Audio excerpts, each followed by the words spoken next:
Sud Radio, on parle auto, 10h midi, Jean-Luc Moreau, Laurence Perrault. Et nous sommes ravis de vous retrouver pour ce nouveau week-end. J'ai une très très bonne nouvelle. Enfin, j'en ai deux. La première, c'est qu'il est là à mes côtés. Jean-Luc Moreau, bonjour. Bonjour Dame Laurence, bonjour à toutes les auditrices et tous les auditeurs. La deuxième bonne nouvelle, c'est que nous sommes à un mois du printemps. Ah oui, ça commence à sentir bon. Ouais, c'est effectivement une bonne nouvelle. Voilà. Parce qu'il a presque pas plu ces derniers temps, vous l'avez remarqué.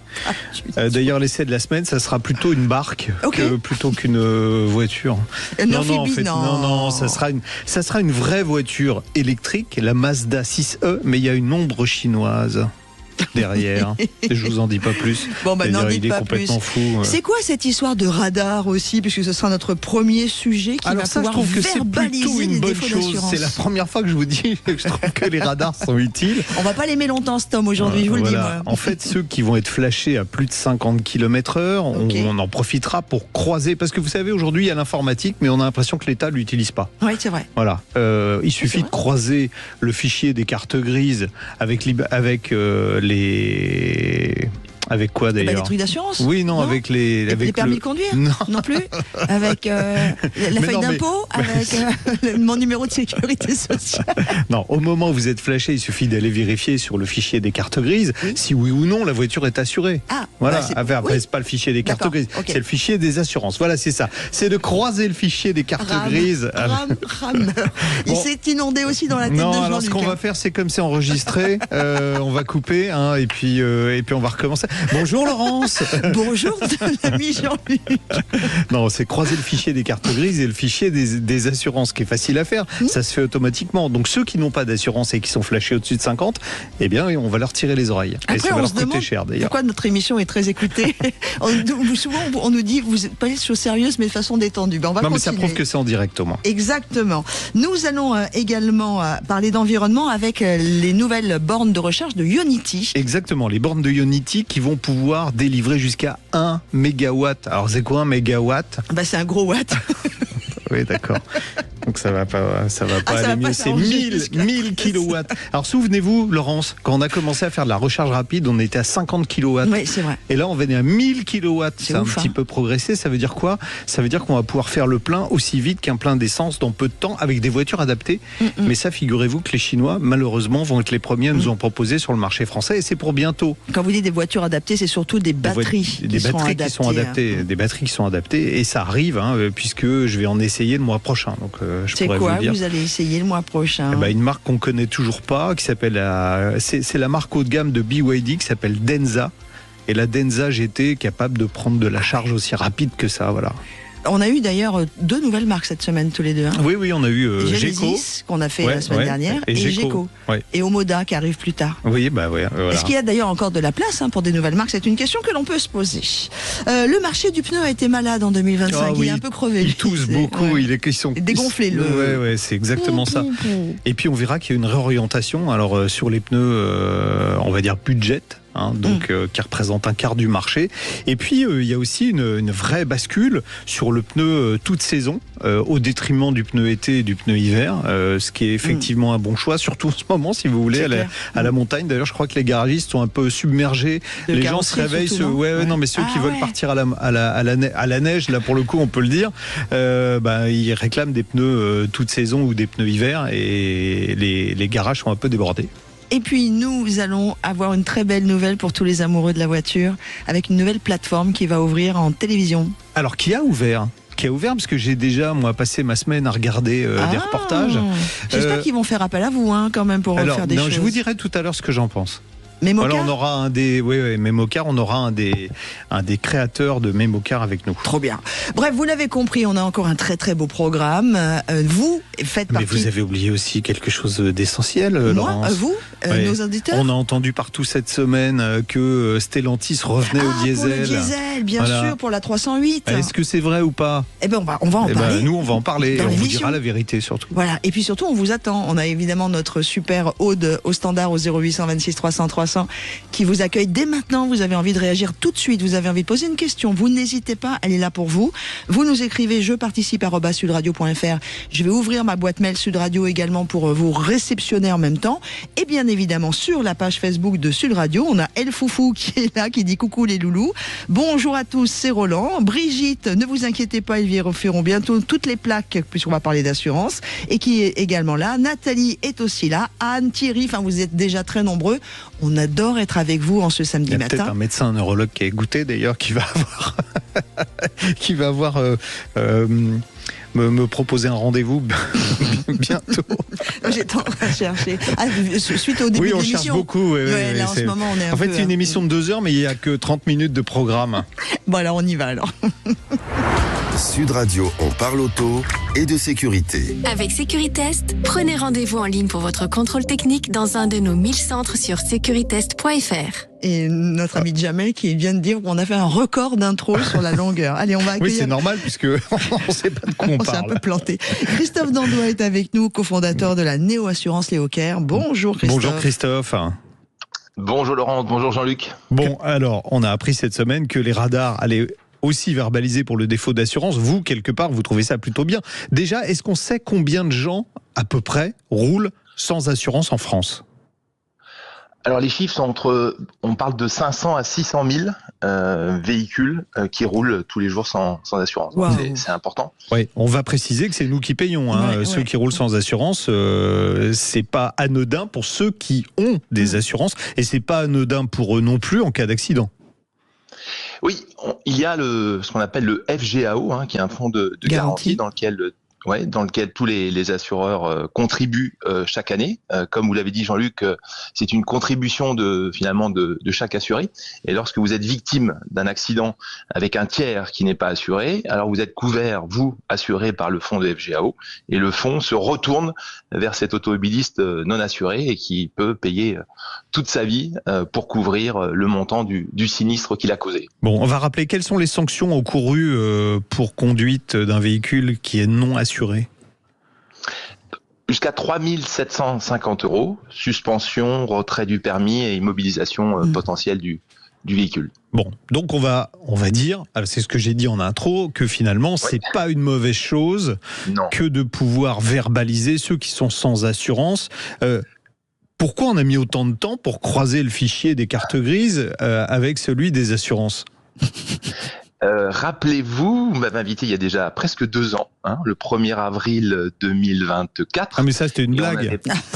Non, vous avez raison Jean-Luc. Le 1er avril 2024 avait été supprimée la fameuse carte verte et la suppression de cette carte verte était possible puisque depuis le 1er janvier 2019, sous l'égide du ministère de l'Intérieur, avait été créé le fameux, pas le fichier des cartes grises, je suis un peu taquin, le fichier des véhicules assurés, le FVA, qui permet d'identifier donc tous les 24 heures tous les assureurs, mutuelles, banques assureurs, néo-assurances, mettre à jour ce fichier. Et donc oui, c'est plutôt une bonne nouvelle de considérer que il faut savoir que les gens qui conduisent sans assurance sont aussi ceux qui ont un comportement le plus à risque. En 2025, plus de 7% des accidents mortels concentraient sur un véhicule non assuré, donc proportionnellement au véhicule non assuré, c'est très important.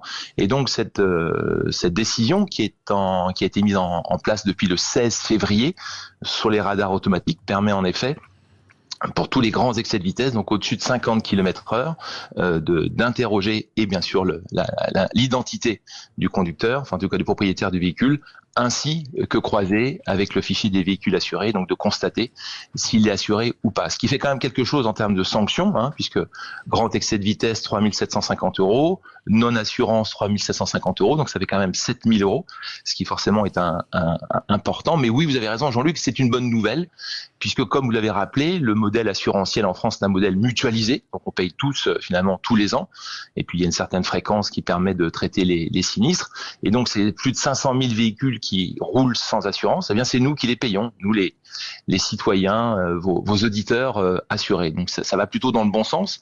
Et puis c'est quelque part un bon élan, puisque c'est quand même un investissement de l'État, un investissement de nous citoyens dans un système, et on voit qu'on commence à l'utiliser Alors à votre question, pourquoi avoir attendu si longtemps ?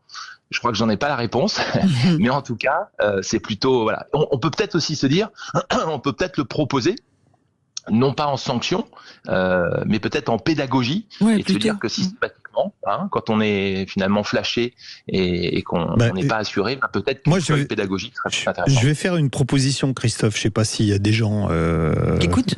Ouais, du ministère qui écoutent, par exemple.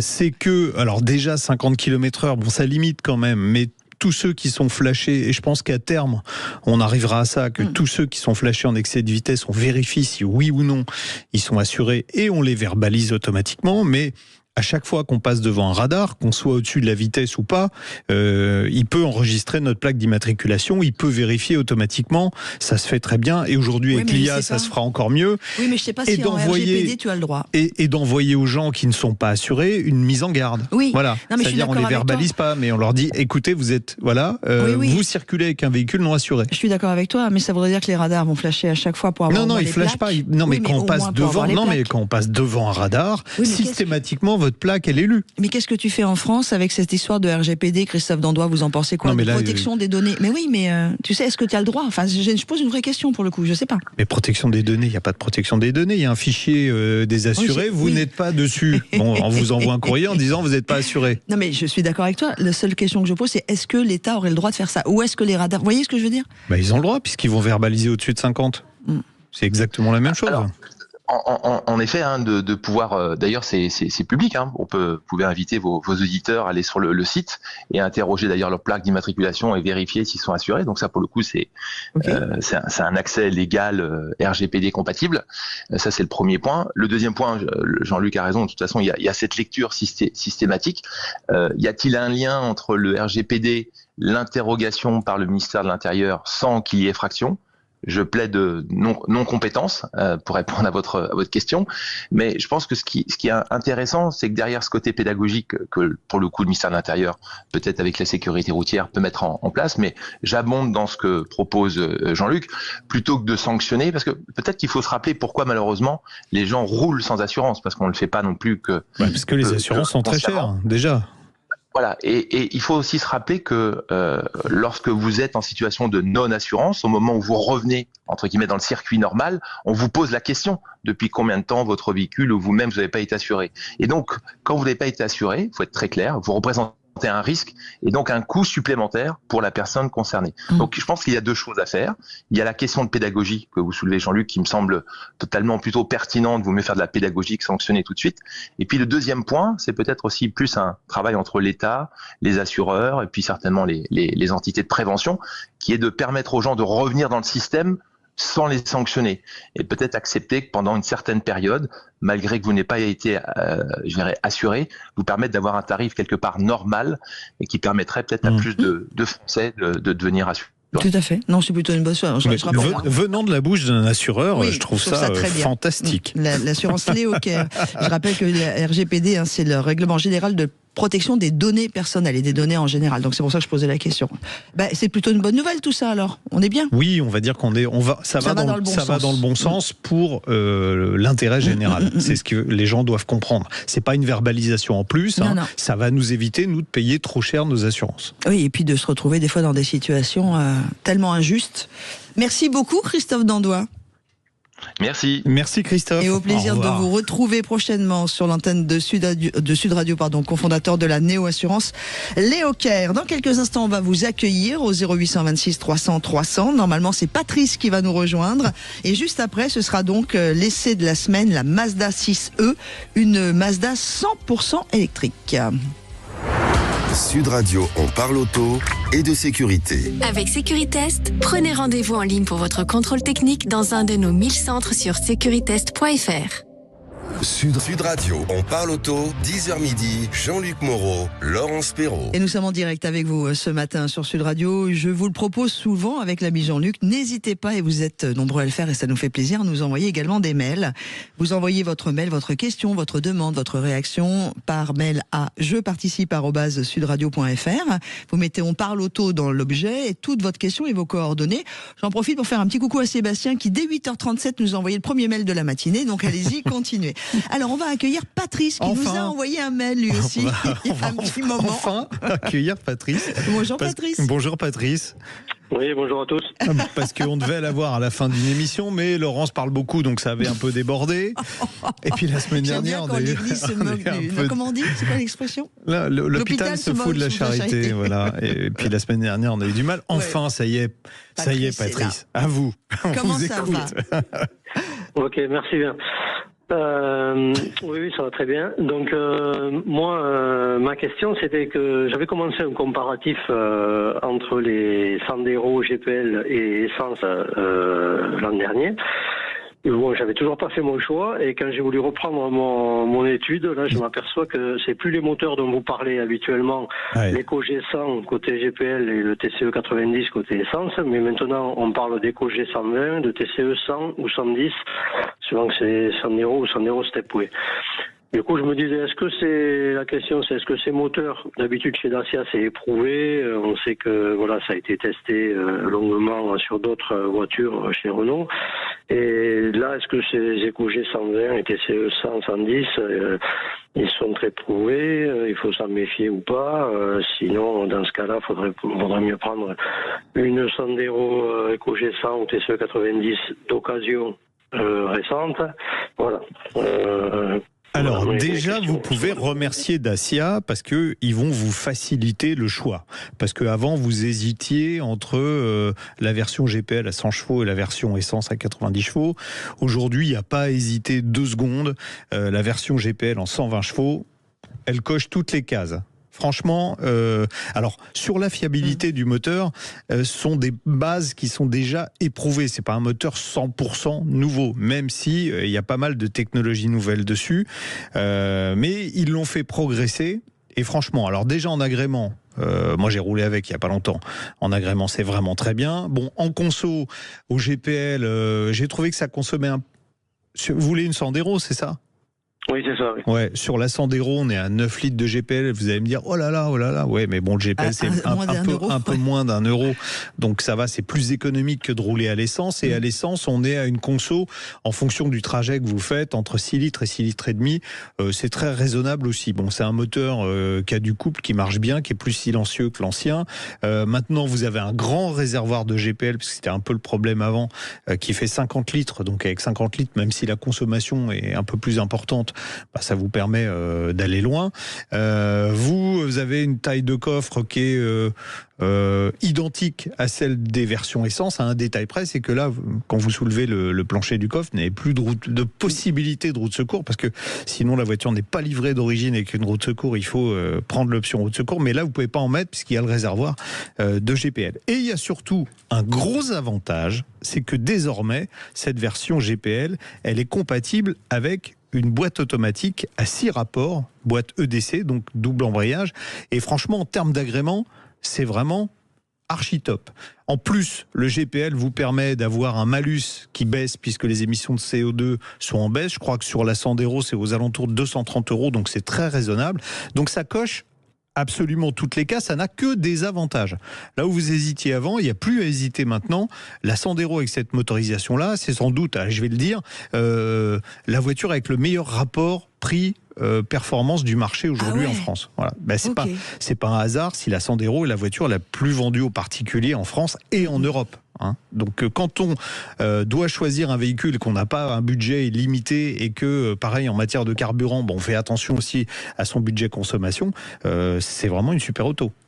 Donc mon choix, sans hésiter, c'est ça. Hein. Une version, alors c'est un peu plus cher qu'auparavant, parce qu'une Sandero en 5 ans, ça a pris 30%. Je ne sais pas si vous vous rendez compte. Hein. Alors vous allez me dire, oh là là, pourquoi ils ont augmenté autant ? Ils ont augmenté autant parce qu'il y a cette réglementation, je vais pas dire cette réglementation européenne là, sur les aides à la conduite, je ne vais pas dire exactement le fond de ma pensée, sinon je vais être très grossier. Si je le dis, qui nous emmerde, ça coûte cher, voilà. Ça a renchéri le prix des voitures pour quelque chose qui sert à rien. Bon, plus l'avantage sur les Renault, vous avez le petit bouton magique là, vous appuyez 2 fois dessus, vous avez préprogrammé les aides qui vont être virées. Mais ils n'ont pas le choix. C'est une obligation européenne. Oui, c'est une obligation. C'est une obligation, mais ça marche pas. Donc qu'on continue dans ce sens-là, c'est complètement ridicule. Donc c'est une voiture. Alors ça fait partie des rares voitures qui vous donneront pas mal à la tête quand vous montez dedans avec tous les trucs qui bipent partout, parce que vous programmez puis vous virez tout ce que. Alors vous allez tout virer, hein, ça je vous le dis clairement. Vous allez tout virer. Au moins c'est cet avantage-là. Vous aurez payé des choses dont vous servirez jamais, mais vous pouvez les virer, ce qui n'est pas le cas sur d'autres voitures. Et puis cette motorisation franchement très agréable, qui va très bien avec la voiture, avec un budget raisonnable. Voilà. C'est plus aussi intéressant financièrement que ça a été il y a quelques années, mais mon choix pour moi... Le G120. Ouais, exactement. Le G120 avec la boîte automatique, si vous avez les moyens, franchement, c'est vraiment le bon compromis. On a à peu près une idée du budget, Patrice ? Ouais, c'est 16 000, on va dire entre 16 000 euros. Ouais. Ah, ça vaut le coup. Hein.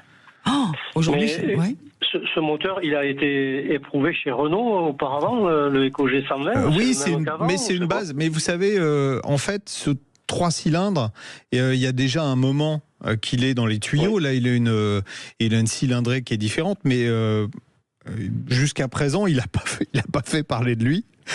C'est pas le fameux 3 cylindres de chez le concurrent, dont on parlera peut-être en fin d'émission. D'ailleurs, je ne citerai pas son nom. C'est comme Voldemort, on n'a plus le droit de le dire. Bon ben voilà, Patrice. Ok. Vous avez toutes Donc les soyez infos. rassurés, franchement. Et vous savez quoi ? C'est une voiture que je pourrais prendre pour moi, c'est pour vous dire à quel point je l'aime bien. Bon. D'accord. Total. Ok, merci bien. Eh ben on vous embrasse. Un dernier mot, Patrice. Vous êtes dans quelle région, vous ? Dans le 38, à côté de Grenoble. Ah oui, donc ça monte, ça descend en plus par là. Très bien. Voilà. Eh ben super. En tout cas, profitez bien de votre belle région du 38, de l'Isère. Merci, bonne continuation. Il n'y a pas là-bas une vallée de la Chartreuse ? Si, il y a. On n'est pas loin de la Chartreuse. Bon, on vous embrasse. Allez, dans quelques instants, c'est l'essai de la semaine. Le volant va être pris par l'ami Jean-Luc. Et je rappelle à tout le monde d'ailleurs que vous retrouvez tous les essais de Jean-Luc sur la page YouTube de Sud Radio. Et tout à l'heure, nous allons vous donner quelques extraits sur la page Facebook où vous êtes déjà nombreux. On vous remercie d'être à nos côtés. Tous les jours, on parle auto et on prend le volant. Et on prend le volant, enfin c'est surtout l'ami Jean-Luc, moi je reste derrière ou à côté, et je regarde le paysage. Et on va parler d'une Mazda. Oui, on essaie une Mazda un peu particulière, tout d'abord parce que c'est le deuxième modèle 100% électrique de la marque japonaise, et surtout parce que cette 6E, pourquoi elle s'appelle 6E, on ne sait pas, elle est plutôt sino-japonaise. En effet, sous des dehors très Mazda en termes d'esthétique, le ramage est made in China. Esthétiquement, c'est donc, je vous l'ai dit, une vraie Mazda, avec une ligne que je trouve plutôt réussie. C'est une grande voiture, attention, 4,92 m de long, 1,88 m de large, avec une poupe assez originale qui remonte et qui intègre, on n'avait pas vu ça sur une berline depuis très longtemps, un aileron rétractable électriquement à l'arrière. Alors, ça sert, vous verrez, ça sert à baisser la consommation lorsque la vitesse est plus importante. Bon, même si c'est une grande voiture, en revanche, cette Mazda 6e n'offre pas un volume de chargement qui est démentiel. On est à 337 litres, c'est pas beaucoup pour 4,92 m, en précisant que si vous enlevez le cache-bagage et que vous vous remplissez jusqu'au niveau du haillon, vous êtes à 466 litres. Bon, on compense un peu ce volume de chargement un peu faible par un petit coffre à l'avant qui fait 72 litres, on peut mettre une valise, et là vous voyez, bon, il n'y a pas de mécanique devant. Ah bah où qu'il est donc le moteur ? Bah, il est derrière, madame. Il est derrière, 258 chevaux, 320 Nm de couple, avec une batterie LFP de 68,8 kW, on y reviendra plus loin. L'origine chinoise de la voiture fait que à l'arrière on a beaucoup de place, vous savez qu'ils aiment beaucoup voyager à l'arrière, donc on est franchement bien, et puis c'est très Mazda dans la présentation. Moi, j'aime beaucoup. C'est habillé de suédine. On a aussi un bandeau chromé. Les plastiques sont moussés. Les ajustages sont très bons. Ça fait passer ce tableau de bord qui est pourtant celui typiquement d'une berline chinoise. En effet, regardez, on n'a que des écrans numériques partout, alors que d'habitude Mazda nous dit on n'aime pas ça. Là, comme ça, voilà. Bon, heureusement, le tableau de bord, en tout cas, parce que les Chinois, ils doivent avoir une très bonne vue. C'est pour ça qu'ils plissent les yeux d'ailleurs, parce que c'est toujours très petit les affichages du tableau de bord, mais heureusement là on a un affichage tête haute qui est très lisible.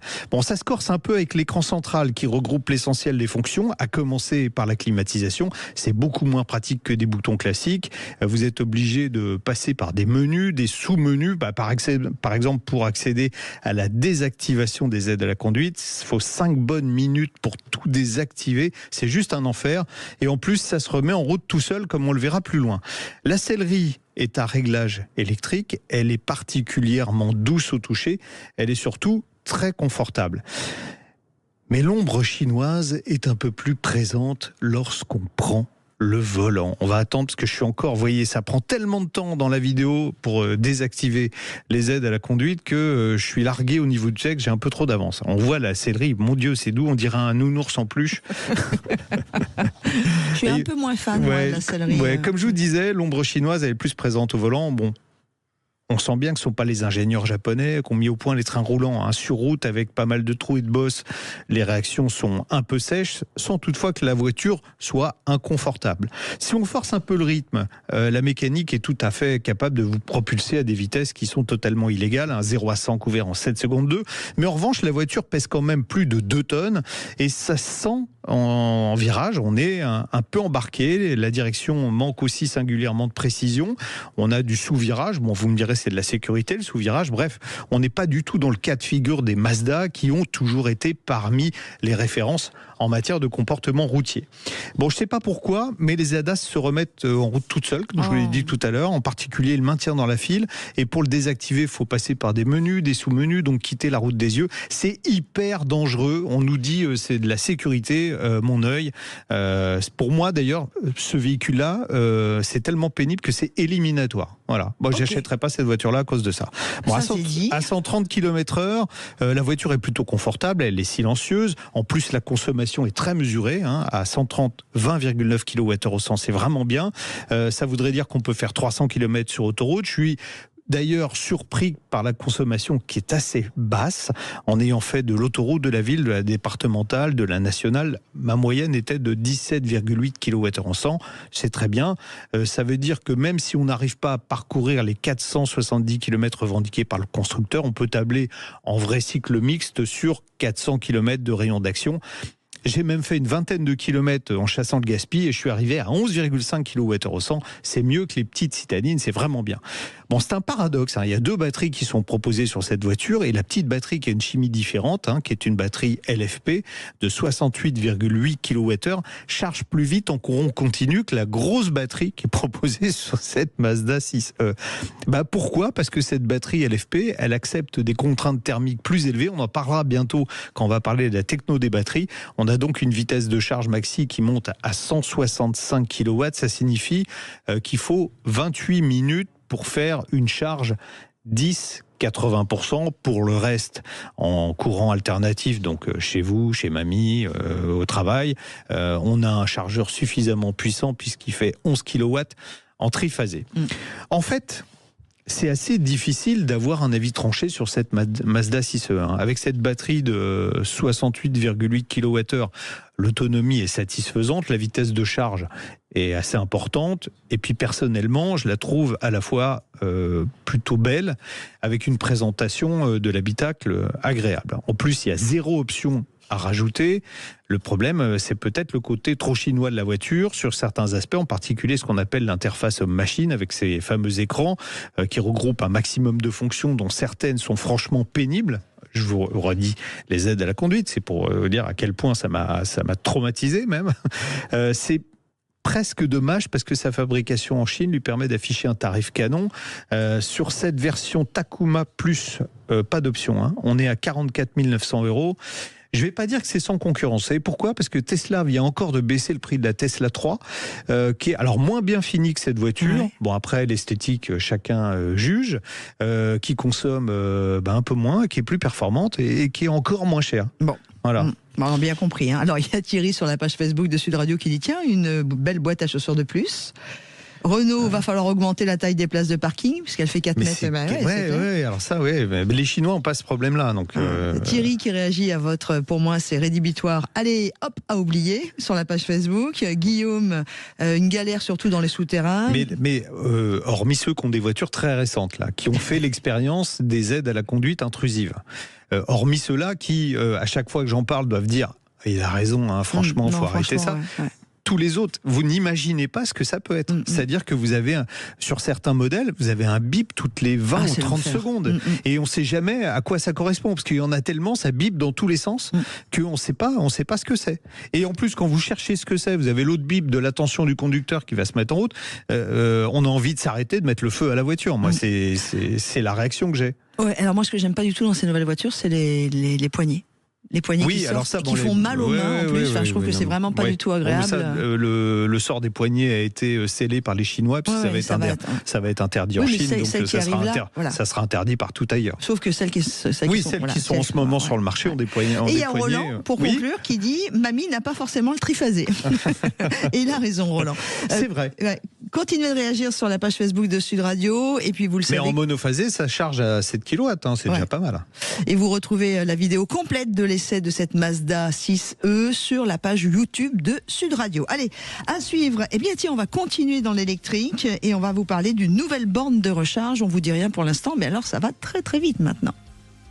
Sud Radio. Sud Radio. Parlons vrai. Parlons vrai. Back to Car, première marque de pièces auto recyclées et garantie à vie, vous présente Sud Radio, on parle auto et d'environnement. Et l'une des raisons pour lesquelles la voiture électrique avait du mal à trouver sa place, c'était qu'on n'avait pas envie d'attendre 30 minutes ou 45 minutes pour charger. Pas 30 minutes au départ. Souvenez-vous, les premières voitures avaient que de la charge en courant alternatif, avec des chargeurs embarqués qui dépassaient rarement 7 kW. Donc, c'était long. Voilà. Si vous vouliez aller loin, c'était compliqué. C'était long. Ou alors, il fallait le faire en plusieurs étapes. Exactement. David Mignon, bonjour. Bonjour. Vous êtes le directeur du développement du réseau Ionity et là, ça y est, on y est, charge hyper rapide. Ionity déjà, on va en remettre l'église au milieu. J'adore cette phrase, l'église au milieu du village. Ou la borne sur le bord de la route. On est d'accord, leader européen de la charge, on va dire ultra rapide maintenant.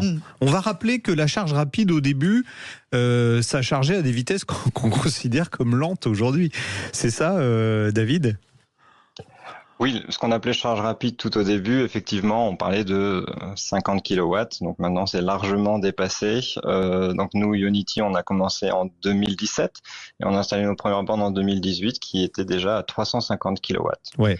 Consortium, à cette époque, consortium qui regroupe des constructeurs automobiles aussi, Ionity.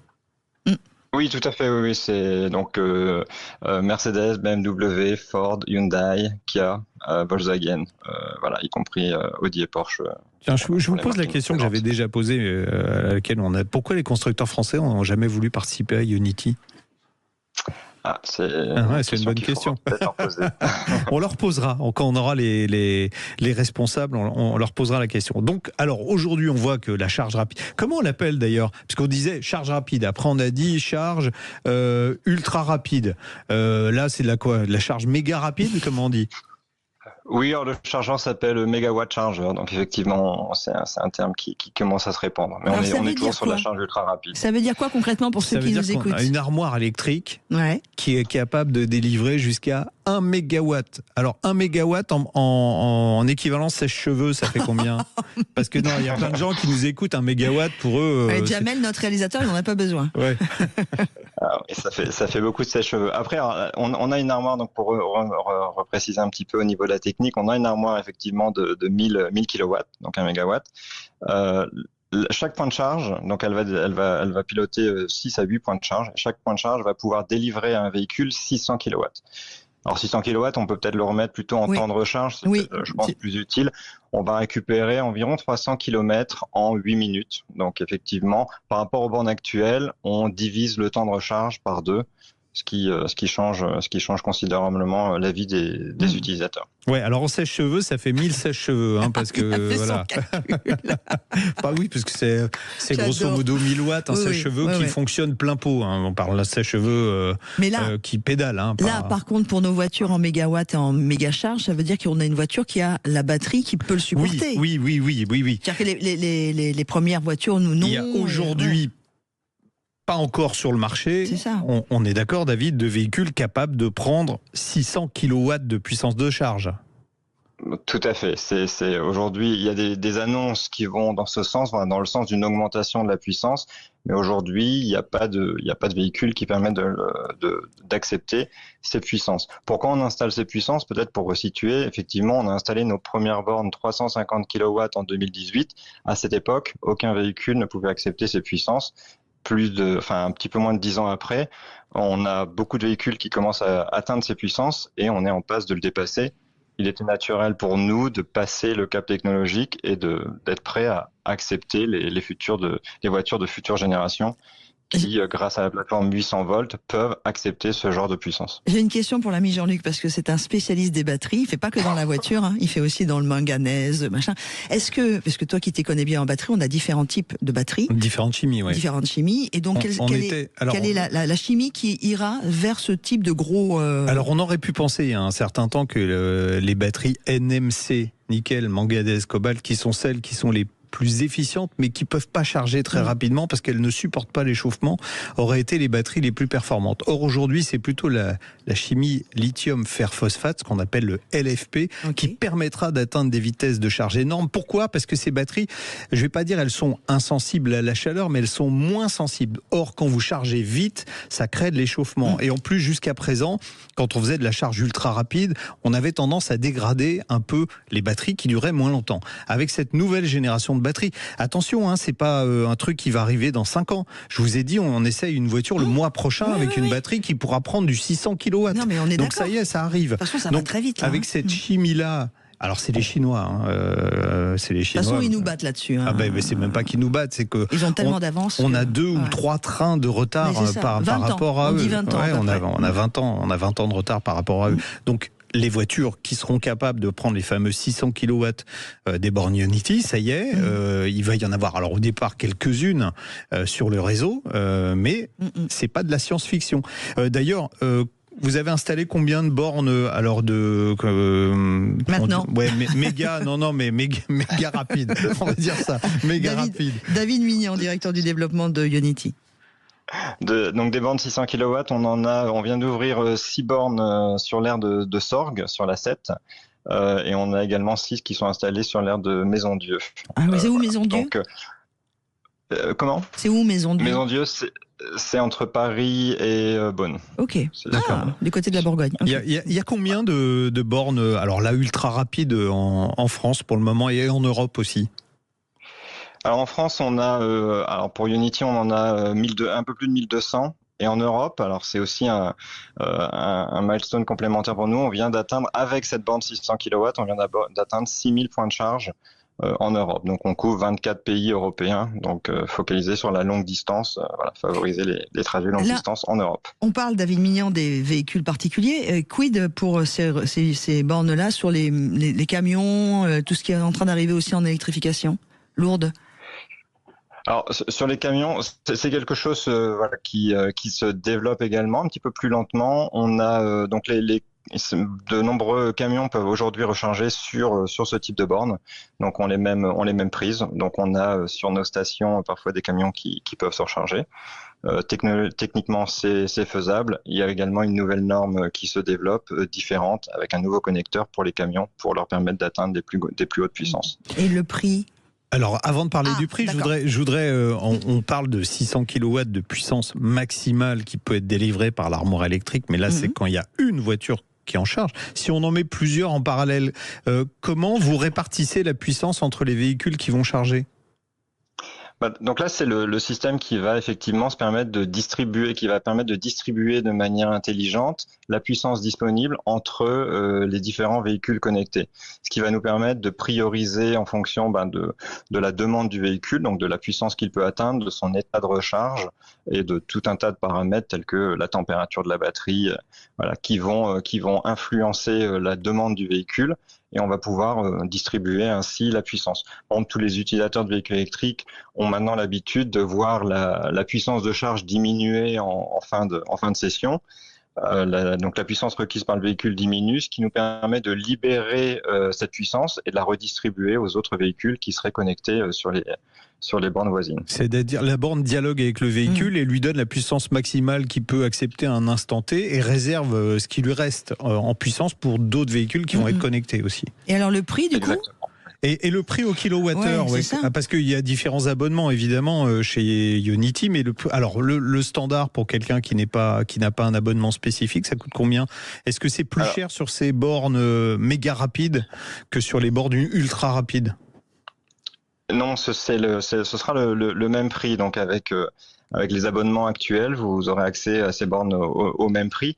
L'important, c'est vraiment pour nous d'aller dans le sens d'une simplification de la recharge. C'est-à-dire que ces bornes ne sont pas juste amenées à délivrer plus de puissance, c'est-à-dire que n'importe quel véhicule peut se brancher et va obtenir la puissance maximale pour son véhicule. Donc on a moins de questions à se poser, on se branche, il n'y a pas un surcoût et on a juste la puissance maximale que le véhicule peut accepter. Donc aujourd'hui, pas de différence de prix.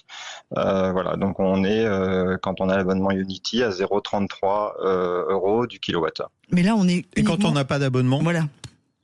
0,58. D'accord. Et on est pour l'instant sur le développement sur le territoire français, uniquement sur les autoroutes, là, vous m'avez dit. Alors, ces deux aires ces deux installations sont effectivement sur des aires d'autoroute. On en a d'autres qui arrivent prochainement en Europe, donc on va continuer à déployer. Mais ce sera que sur l'autoroute pour faire court, David Mignon. Pour l'instant, vous allez les développer. Non. Voilà, c'est ça. Parlez pas de l'Europe, parlez de la France. Ouais. D'accord. On a aussi des installations urbaines. À terme, on installera toutes nos stations avec ce type de puissance et on aura également des installations urbaines. Ça fonctionne aussi avec le plug and charge, puisque certains véhicules, vous n'avez rien à faire, même pas de carte, clac, on branche et puis ça charge tout de suite. Oui, tout à fait. Ouais. Alors question, est-ce que sur la page Facebook de Sud Radio, El Foufou qui dit, est-ce qu'on aura assez de centrales nucléaires pour absorber ces pics de demande? Alors, il y a une suite dans le message, mais je ne vais pas la lire, El Foufou. On est toujours en contact avec Enedis et les opérateurs de réseau. Donc aujourd'hui, on a un réseau qui est plutôt fiable. En surproduction même. Alors donc voilà, ça va même permettre d'éponger les excédents. Ça coûte cher une telle station, nous demande Roland sur la page Facebook pour conclure. Installer, c'est des investissements importants, effectivement. Voilà, mais oui, ça coûte cher. Vous pouvez imaginer qu'avec la puissance qu'on amène, ce sont des investissements. Je peux pas la mettre chez moi, quoi. Ouais. Pas tout de suite, en tout cas. Pas tout de suite. C'est pas fait pour. Il faut que je mette la centrale nucléaire en route qui est dans le jardin d'abord. Merci beaucoup, David Mignon. Je vous en prie. Directeur du développement du réseau Ionity pour cette borne de recharge de 1 MW. 1 MW, ouais, ça va vite. Quand j'en parlais il y a 10 ans, mais un jour tout le monde disait n'importe quoi. Et même je suis allé plus loin, j'ai même dit un jour vous verrez, on passera en haute tension, vraiment, même peut-être en très haute tension sur les batteries. Ouais, et puis même des fois on rechargera en roulant sur la route. Oui, parce qu'il y a aussi des tests qui sont faits. Bon allez, tiens, ce qu'on va faire, on va recharger l'info dans quelques instants puisqu'on arrive sur 11h. Et évidemment, on parle auto avec vous. Continuez de réagir sur la page Facebook de Sud Radio. Continuez de nous envoyer les mails. Je participe @sudradio.fr. On parle auto en objet, bien sûr. Sud Radio, on parle auto et d'environnement. Présenté par Back to Car, première marque de pièces auto recyclées et garantie à vie. Sud Radio. Bonheur d'être avec vous pour cette deuxième heure, une heure qui va être consacrée à, entre autres, une nouvelle plateforme vidéo. Ah bon, on va parler automobile? On va parler automobile. C'est dans vidéo. Le titre, c'est On parle auto. Nouvelle plateforme automobile, vidéo automobile sur l'auto. Ouais, exactement. Ça, c'est quand même une bonne nouvelle. Memocar.fr. Je trouve que c'est une bonne nouvelle. C'est un peu sur le modèle Netflix. Tout le monde connaît Netflix aujourd'hui. Mais vous n'avez que des programmes dédiés qui parlent d'automobile. On adore. Bon, on va en parler en détail tout à l'heure. On aura aussi on va dire la vérité sur Stellantis et le moteur diesel. Oui, est-ce que Stellantis va refabriquer un paquet de moteurs diesel et va revenir au diesel pour remplacer l'électrique? La façon dont ça a été présenté dans certains journaux télévisés cette semaine, on avait le sentiment vraiment que c'était machine arrière toute. Vous allez voir que c'est pas tout à fait ça. On aura en plus avec nous Charles Peugeot qui est le directeur d'Opel, comme ça chacun sait. Et puis nous allons bien sûr parler du pneu, puisqu'on commence toujours notre deuxième heure avec Parlons pneus, parlons bien, et nous allons voir que l'année 2025 a peut-être pas été aussi bonne, même s'ils ont mis la gomme, que ce qui était prévu. Oui, le marché du pneu s'est dégonflé en 2025, on va voir ça tout de suite avec Régis Audugé, qui est directeur général du syndicat du pneu. Le syndicat du pneu, les spécialistes du pneu au service de votre sécurité sur la route, présente Sud Radio, on parle auto, parlons pneus, Parlons bien. Même sur les jingles, on est en phase. Mais quel bonheur. Régis Audugé, bonjour. Bonjour Régis. Bonjour. Donc vous avez présenté... Oh là, le son est bizarre. Allô, allô. Où est-ce que vous êtes, Régis? Sortez de votre grotte. Faut enlever les écouteurs, les haut-parleurs et toute la bande. De passante. Est-ce qu'on vous entend mieux, Régis? Allô, allô, allô. On a perdu Régis. Régis, victime des constructeurs chinois de pneumatiques. Régis, est-ce que vous nous entendez? Non. Alors, on est en train d'essayer de le reprendre. Donc, Régis est directeur général du syndicat du pneu. Et pourquoi on va en parler? Parce qu'ils ont présenté cette semaine le bilan du marché du pneu 2025. Il n'est pas très florissant. Ça paraît étonnant parce que on se dit qu'ils se vendent des voitures électriques, des voitures au charbon ou des voitures à vapeur. Il y a toujours des pneumatiques. Ça existe encore des voitures au charbon chez toi? Non. On a retrouvé Régis. Non, il y a toujours des pneumatiques. Donc on se dit, le marché du pneu, il devrait aller plutôt pas mal. Et c'est pas tout à fait le cas. Alors en plus, c'est difficile, Régis, on va commencer par ça, mais c'est difficile d'avoir une analyse précise parce que toutes les ventes sont pas obligatoirement comptabilisées. Non, effectivement, on a une comptabilité un peu compliquée sur les pneus puisqu'on a beaucoup d'acteurs qui interviennent sur le marché. Donc, on ne comptabilise pas tous les pneus qui ne proviennent pas d'industriels qui ont une activité en Europe, ce qui veut dire qu'on a du mal à comptabiliser le nombre de pneus qui sont importés en Europe. Et après, donc, chaque pneu importé d'Europe arrive à Rotterdam ou à Barcelone et vit un peu sa vie, c'est-à-dire qu'il peut se retrouver sur le marché polonais, sur le marché grec ou sur le marché français. Donc, on ne sait pas exactement puisqu'il n'y a pas de douane entre pays. On est sur un grand marché. Donc déjà, ça, c'est un peu problématique, effectivement, puisque quand le marché est flat et qu'il y a peu de choses qui se passent, en règle générale, les importations sont assez stables et ça ne pose pas de soucis. On sait à peu près d'où ça vient. Mais par contre, quand ça augmente assez fortement, comme c'est le cas aujourd'hui, là, effectivement, ça commence à poser un problème. Et puis, deuxième, le côté c'est la haute, c'est-à-dire vulgairement ce que nous, on appelle les ventes aux utilisateurs finaux, donc aux automobilistes.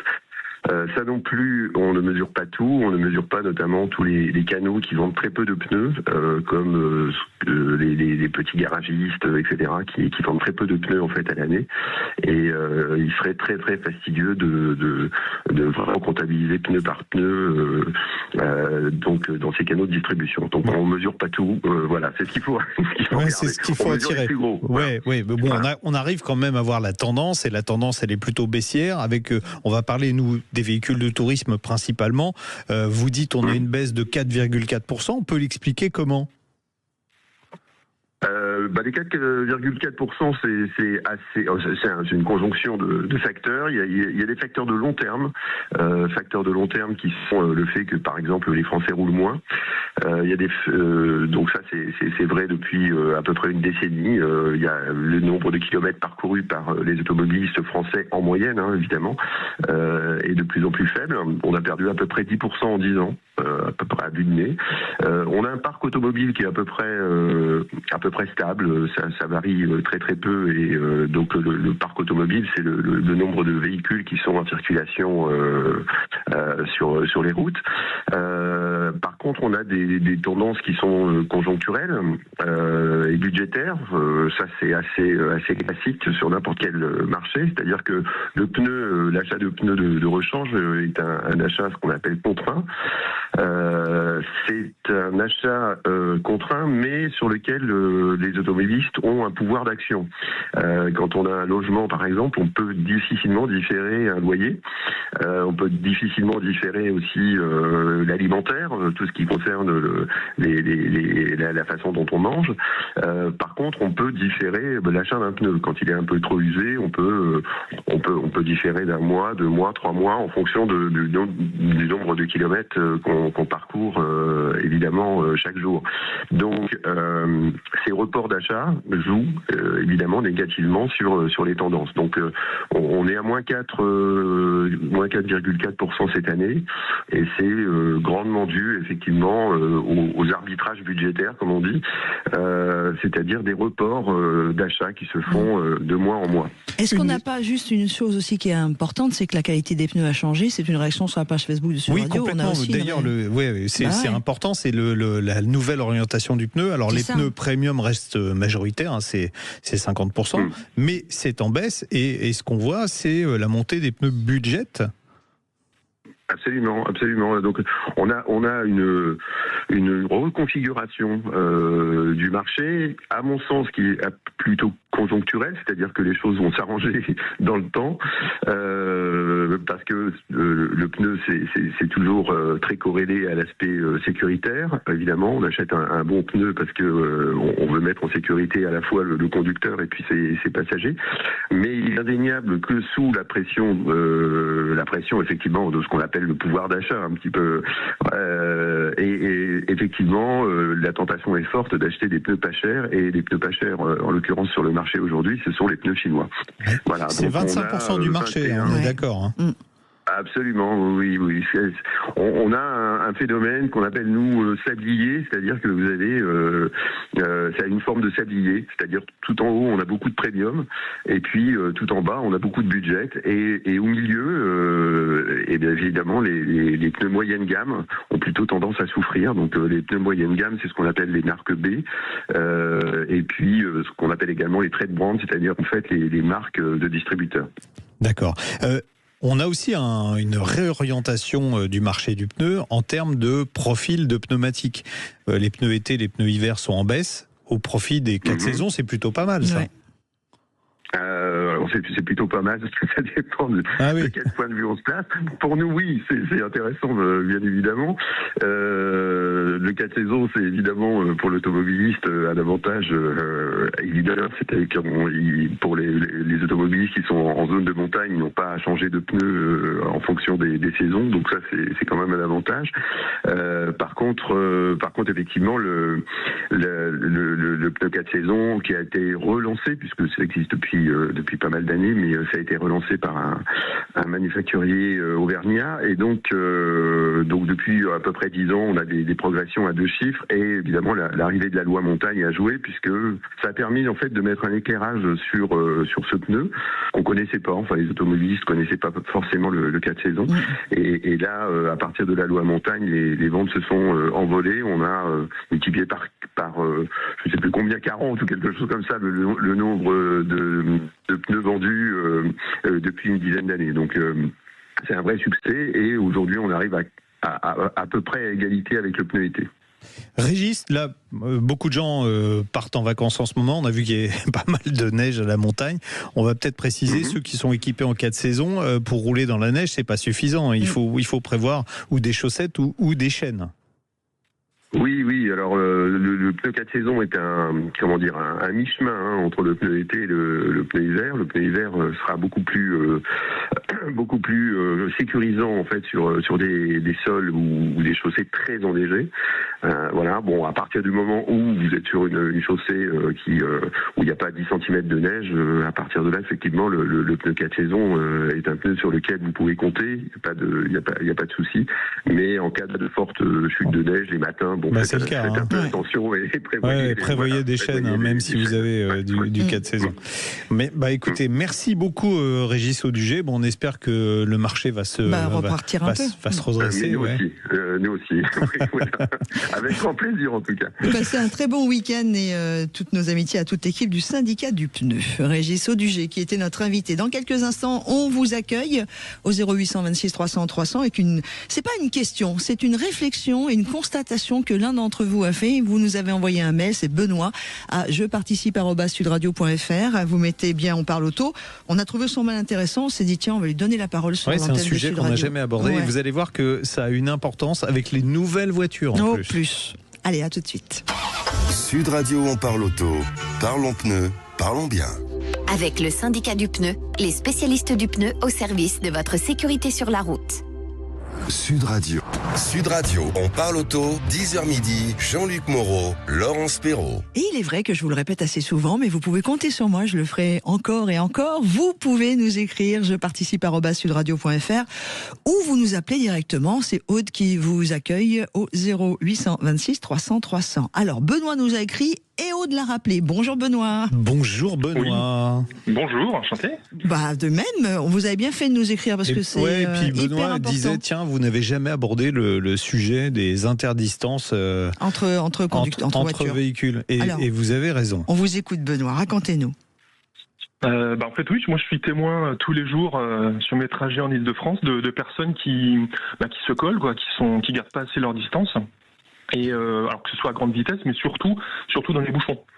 Et donc là, c'est pas un coup de gueule, c'est ça. C'est pas une question, c'est simplement envie de sensibiliser les conducteurs sur ce point. Ouais. Et il y a un aspect que vous n'avez pas abordé, parce que vous dites, oui, il y a plus d'accidents, pas forcément graves, mais plus fréquents, les conducteurs qui stressent, des bouchons qui se multiplient, parce que c'est vrai que si on ne garde pas de distance, l'effet accordéon est plus important. Ce qui est très intéressant, c'est que je crois que c'est les Japonais qui avaient fait un test avec... beaucoup de véhicules. L'université de Nagoya, je crois. Ouais, c'est ça. Ouais. Et en fonction de l'interdistance, on multipliait par 2 et par 3 avec le même nombre de voitures. On multipliait par 2 ou par 3 les congestions sur la route. Donc c'est important de garder ces distances, d'autant plus, et on en parlait avec Laurence là pendant la pause, que les nouvelles voitures, imaginez quelqu'un qui va s'intercaler. Si vous laissez... Alors, le problème, il est là. C'est que si moi, je laisse une distance suffisante avec la voiture de devant, quelqu'un a toutes les chances de venir s'intercaler entre les deux véhicules. Mais c'est ce qui se passe d'ailleurs. Et avec les systèmes de freinage automatique aujourd'hui, il est possible que votre voiture plante un grand coup de frein et celui qui est derrière, qui lui ne respecte pas l'interdistance, il va être surpris, il va vous rentrer dedans. Donc ça devient de plus en plus dangereux avec les systèmes automatiques. Autre chose, quand on est en pilotage semi-autonome, si vous êtes dans les bouchons, par exemple, il y a des voitures aujourd'hui, on peut être tenté, je prends l'exemple du périphérique parisien, vous êtes tenté de mettre le système automatique, ça gère plutôt pas mal dans ces conditions-là, mais par contre, lui, il va garder une distance suffisante avec le véhicule devant. Et là, à tous les coups, il y a quelqu'un qui vient s'intercaler, ça fait freiner votre voiture, donc elle va reprendre une distance, il y en a un autre qui vient s'intercaler, et au final, qu'est-ce qui se passe ? Vous avancez 2 fois moins vite que les autres véhicules.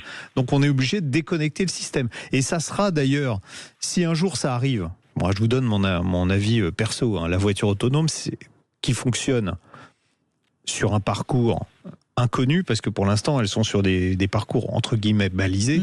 La voiture autonome, pour moi, c'est encore de la science-fiction. Là, pour le coup, c'est vraiment de la science-fiction. Ça existe quand même un peu en Chine. Non, mais ça existe. Il y a des robotaxis qui fonctionnent comme ça, et on voit très bien que dans des cas de figure, le robotaxi on prend le périph' parisien comme exemple encore, le robotaxi sur le périph' parisien, avec des voitures qui viennent s'intercaler devant, vous allez mettre 2 fois plus de temps qu'un véhicule normal pour faire le tour du périphérique. Ouais, voilà.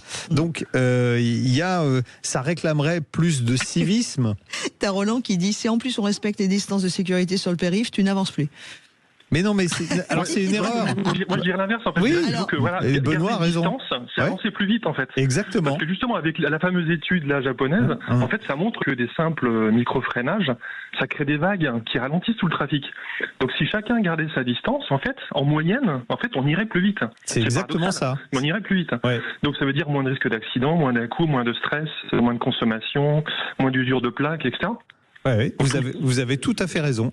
Garder une distance suffisante permettrait de diminuer les embouteillages. Allez faire comprendre ça à tout le monde. À tout le monde. Ça va vraiment être difficile. Pendant un moment sur l'autoroute, vous vous souvenez, je trouvais que c'était pas mal. Il y avait des marquages au sol qui permettaient, on disait, si vous avez 2 flèches à 130 km/h, l'interdistance entre les 2 véhicules est bonne. Et ça a disparu. Je trouvais que c'était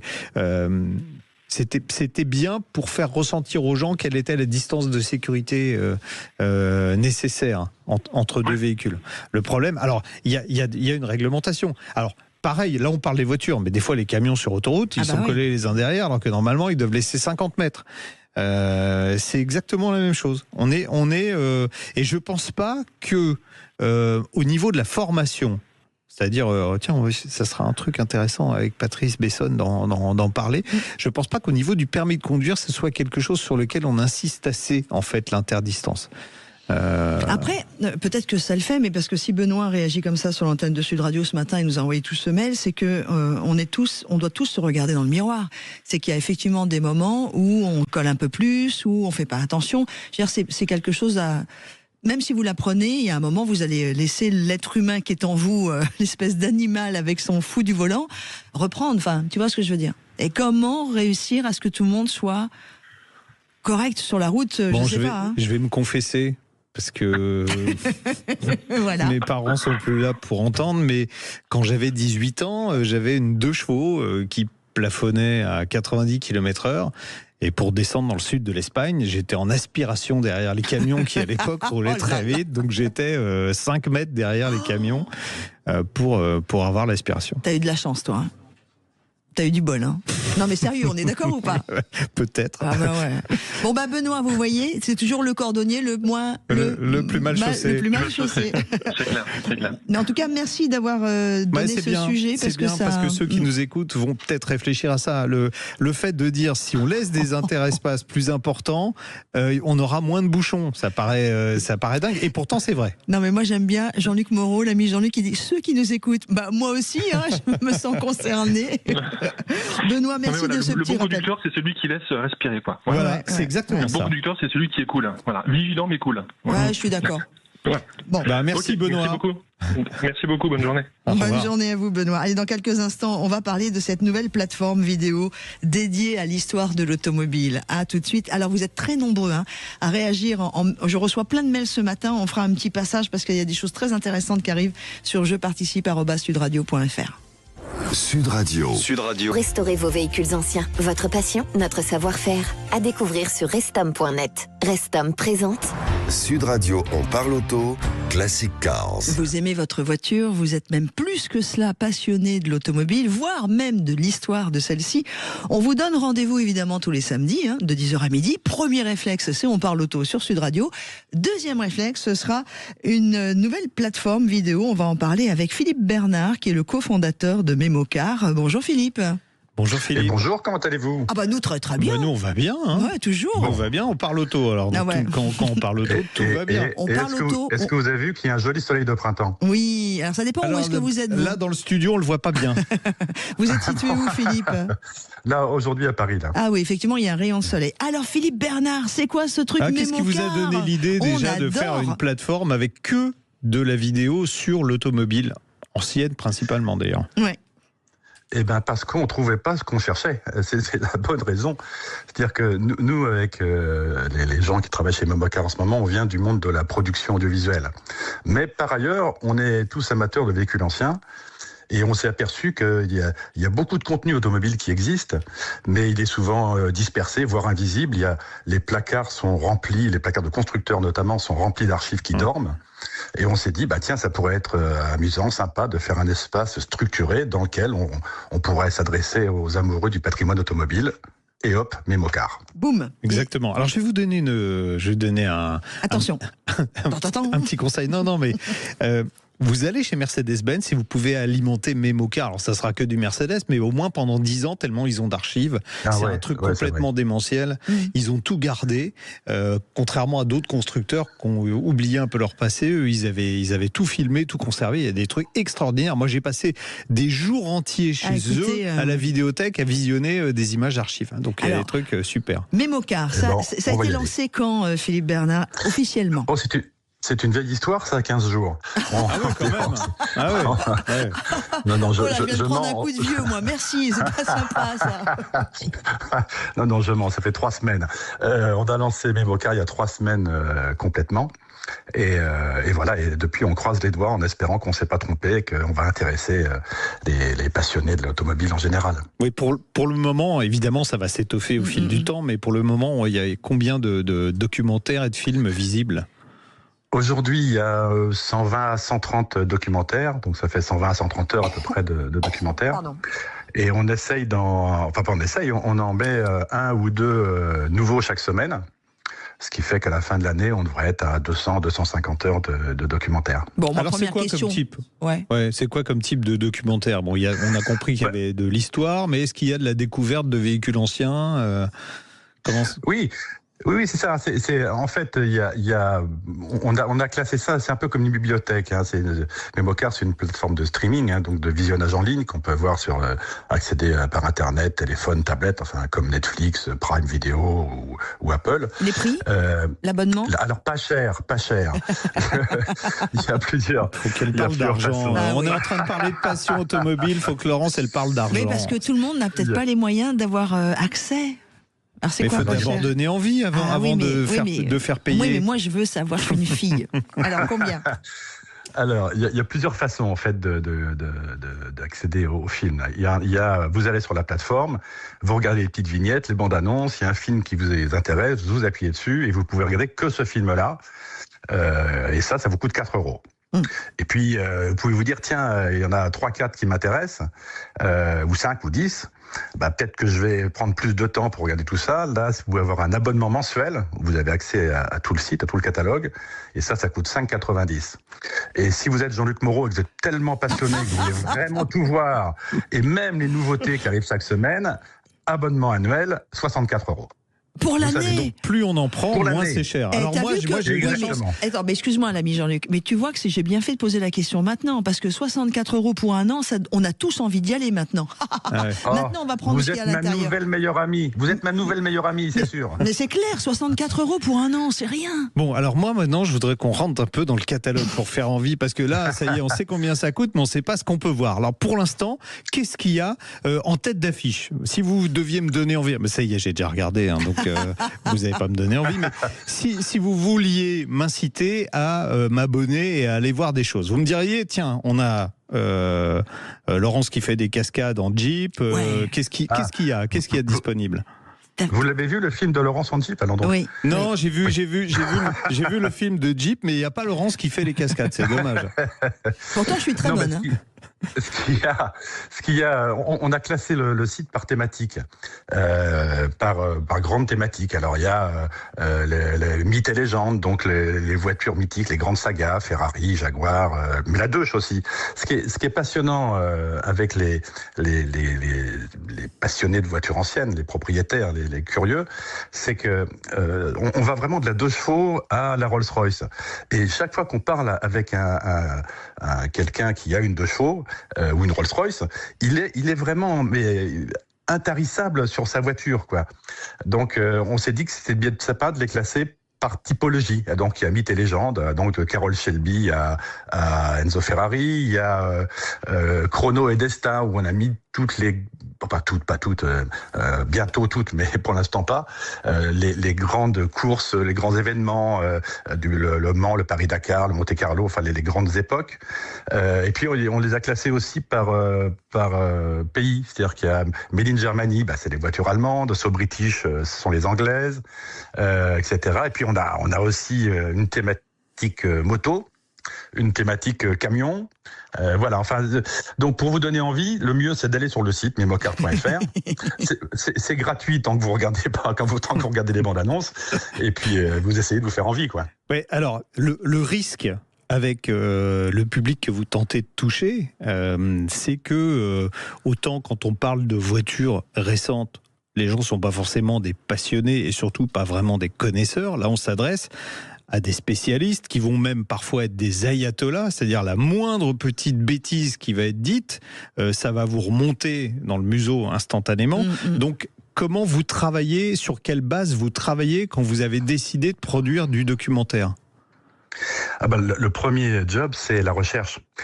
Et c'est le gros boulot, c'est de rechercher des archives, puisqu'on fait de la vidéo, donc il faut trouver des images qui bougent. Alors ce qui est étonnant, c'est que, comme vous le disiez tout à l'heure pour Mercedes, mais on prend le salon de l'auto de 1955, je ne sais pas pourquoi je dis celui-là, mais il y a évidemment les actualités françaises qui l'ont tourné, mais il y a aussi les Allemands, les Américains, enfin toutes les chaînes de télévision du monde sont venus tourner dans le loto, encore aujourd'hui d'ailleurs. Hein. Donc il faut qu'on aille dans chaque pays trouver les archives qui correspondent à l'époque qu'on cherche, trouver les ayants droit des archives, puisque vous y négociez les droits. Et là, on a un matériau, on va dire, audiovisuel. Et puis après, on cherche des témoignages. Alors, quand on parle de Youngtimers, c'est facile. Les gens sont là, et ils sont encore en activité ou jeunes retraités, donc c'est facile de leur faire parler des voitures qu'ils ont suivies. Mais avant, évidemment, quand on parle de la voiturette A de Louis Renault en 1898, là, c'est un peu plus compliqué. Mais en même temps, toutes les grandes marques ont des conservatoires. Donc, ils ont des, comme vous dites, des ayatollahs qui connaissent tout sur tout. Le boulon de 12, ils savent où il est et où il va.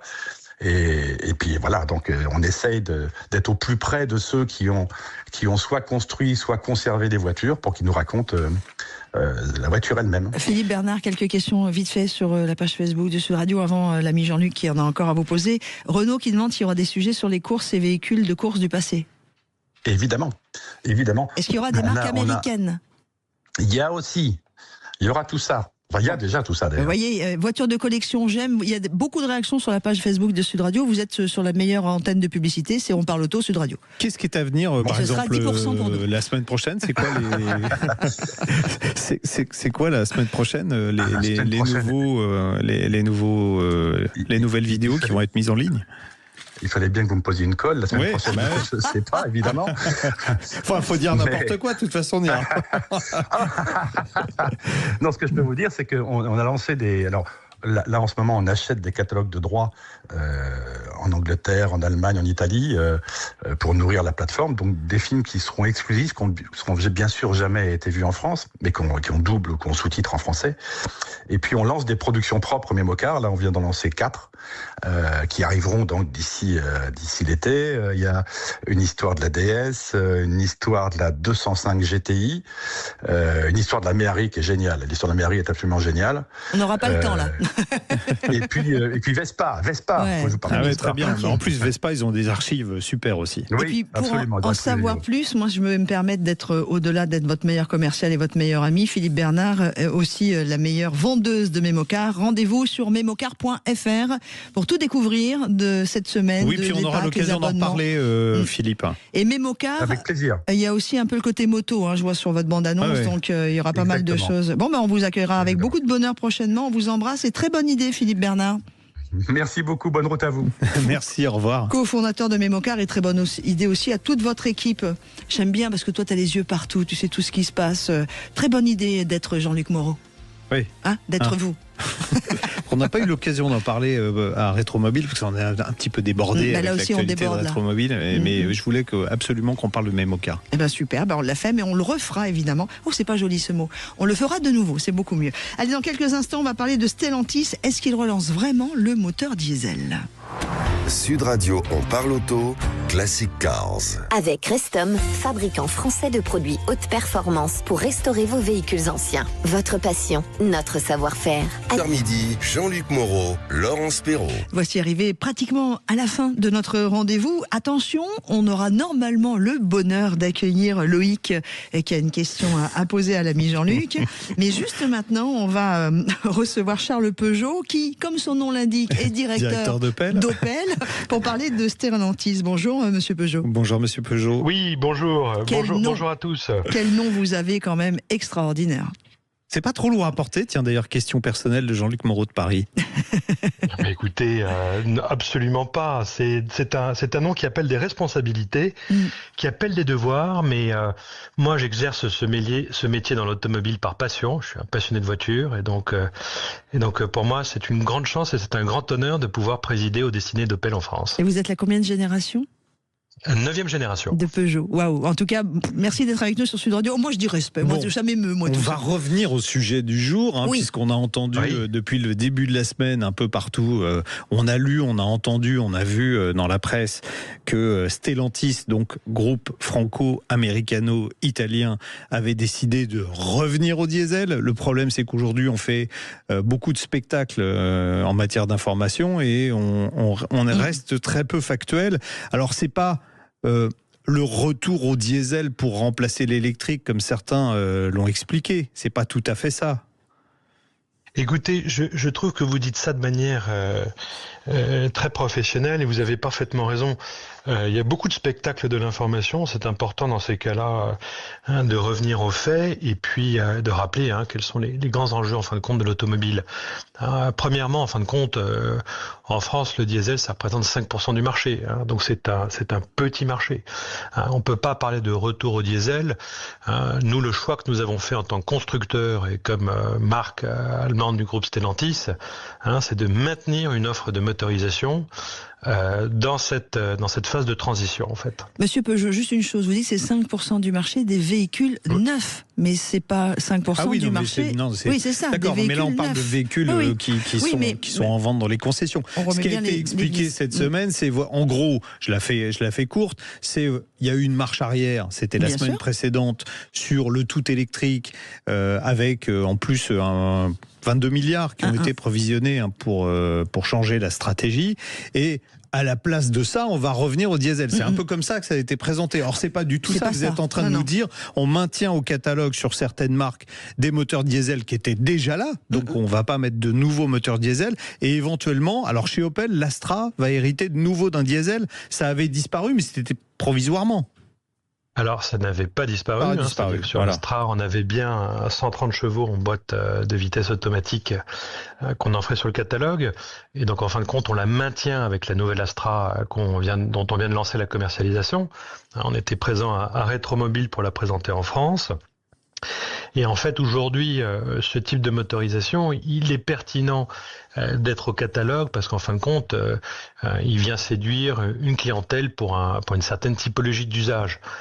Les très gros rouleurs, celui qui fait 1000 km dans la journée, évidemment, il est naturellement client d'un diesel. C'est clair.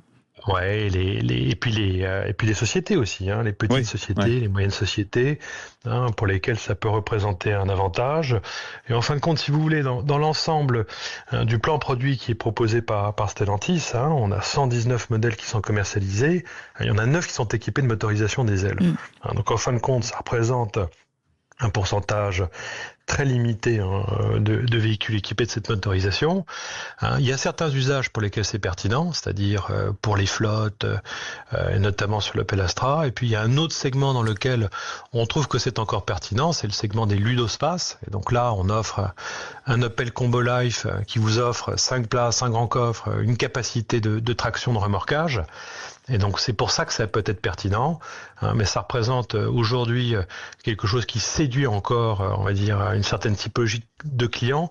Mais je pense que le bon mot à dire, c'est que c'est plus culturellement à la mode. C'est-à-dire que le diesel, c'était l'apogée des années 90 et qu'aujourd'hui, en fin de compte, on est passé à des technologies plus 2026. Et donc notre fer de lance, en tout cas notre volonté, c'est bien d'aller vers la transition énergétique, c'est bien d'offrir des moteurs électriques sur l'ensemble de notre plan produit, et c'est bien ça en fin de compte qu'on voit comme évolution.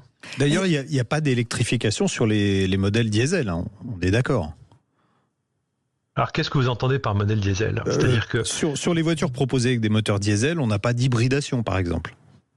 Alors, il n'y a pas d'hybridation effectivement sur les moteurs diesel. Donc, en fin de compte, ça, c'est des choix technologiques qui ont été faits. Et donc, les choix technologiques, vous avez donc des diesels, vous avez des hybrides essence, vous avez des hybrides rechargeables essence, et vous avez du 100% électrique. Du 100% électrique. Il n'y a pas de nouveaux moteurs diesel qui vont être développés. Là, c'est une évolution des moteurs qui étaient déjà existants. Et la question qui viendra derrière, c'est est-ce que vous allez bien sûr travailler aussi sur les futurs diesels ou les futurs carburants dits synthétiques ou pour les moteurs, quoi? Oui, alors deux choses. Premièrement, aujourd'hui, les moteurs qu'on commercialise répondent aux normes en vigueur, c'est-à-dire une norme Euro 6 qui, je rappelle, progresse énormément en termes de dépollution, parce qu'on fait encore souvent l'amalgame entre les émissions de CO2 qui ne sont pas des polluants, qui contribuent, on va dire, à l'effet de serre, mais que des êtres humains et que les arbres émet tous du CO2 aussi, on émet aussi. Et puis les polluants. Donc les moteurs aujourd'hui sont très peu polluants. Les normes, à chaque passage de normes, vous avez des niveaux d'émissions de polluants qui sont drastiquement revus à la baisse. Et donc on peut pas dire qu'aujourd'hui un moteur diesel il pollue par rapport à des moteurs de génération précédente. Pour revenir à votre autre question, aujourd'hui en tout cas l'accent sur lequel nous travaillons, c'est bien la bataille, c'est celle de l'électrification, c'est là-dessus que le groupe engage ses moyens en termes de recherche et développement. Et donc c'est là-dessus que on voit le futur. Donc il n'y a pas aujourd'hui de cadre réglementaire en Europe et en France dans lequel une technologie diesel pourrait être pertinente. Concernant les biocarburants, alors effectivement c'est quelque chose de très attractif. Mais il y a une question principale derrière, qui est le coût énergétique pour produire un biocarburant, et quel est le coût qu'on est capable d'obtenir à la commercialisation. Aujourd'hui, si en fin de compte vous vendez un biocarburant à 9 ou à 10 euros du litre, on peut être certain qu'on ne va pas trouver de consommateurs. Sur ces modèles diesel qui vont continuer d'être commercialisés, est-ce que tous les problèmes qu'il y avait auparavant, problèmes de chaîne de distribution, problèmes d'AdBlue sur beaucoup de véhicules, ont été réglés? En termes de fiabilité, j'imagine qu'il y a eu un step de fait, même si ça représente très peu du marché, comme vous nous l'avez dit.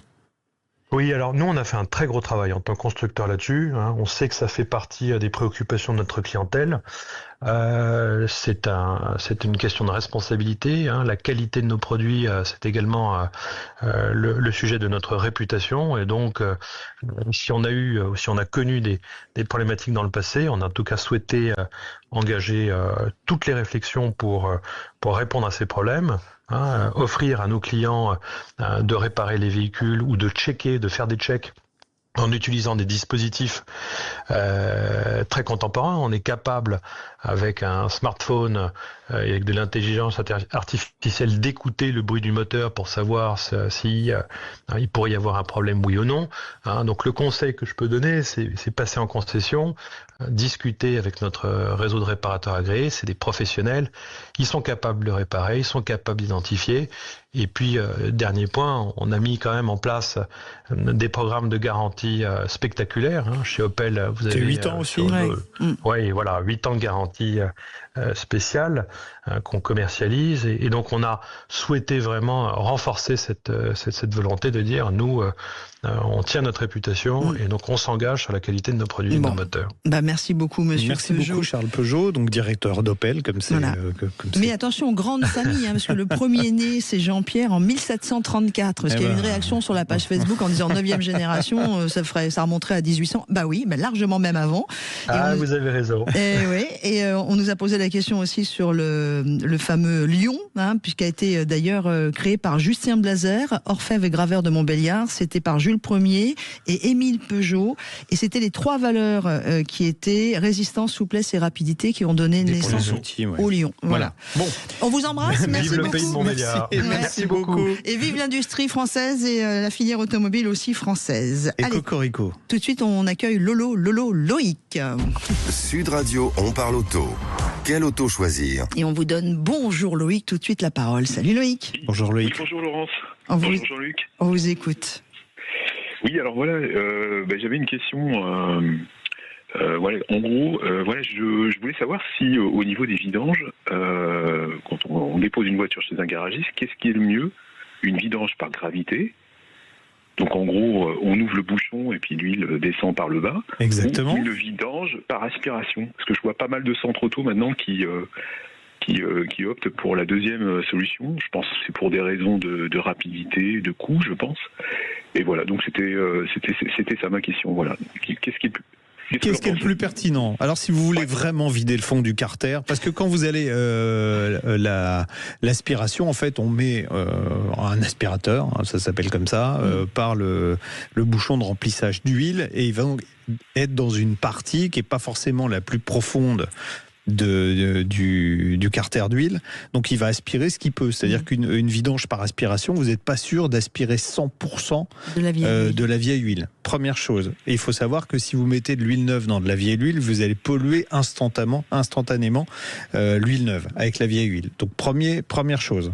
en termes d'efficacité de la vidange, c'est moins bien. Donc deuxième on préfère chose. Quand même oui, évidemment. Alors c'est beaucoup plus long.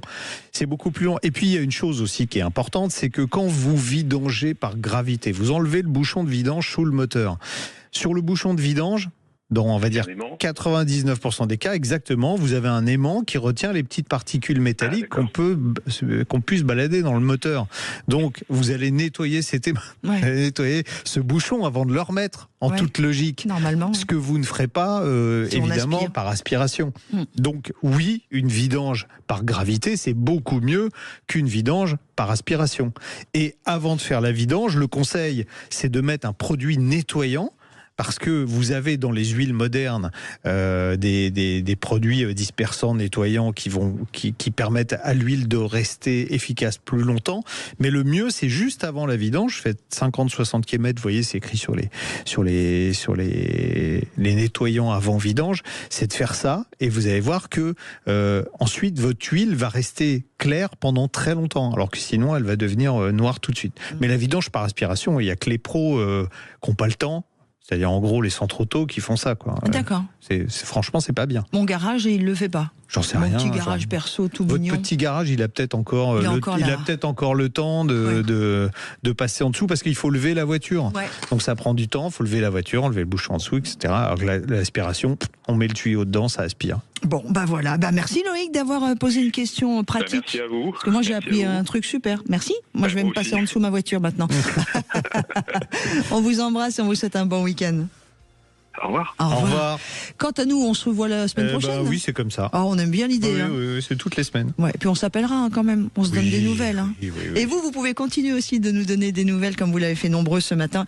Vous nous envoyez vos mails. Je participe @sudradio.fr. Questions, réactions, c'est tout ce que vous avez envie de faire. Vous mettez On parle auto dans l'objet et bien sûr vos coordonnées complètes. Et on se retrouve la semaine prochaine. Merci à Jamel d'avoir réalisé cette émission et Aude d'avoir été à votre accueil au standard. Bon week-end tout le monde. Ça s'est passé dans les vraies voix Sud Radio. Et Guillaume.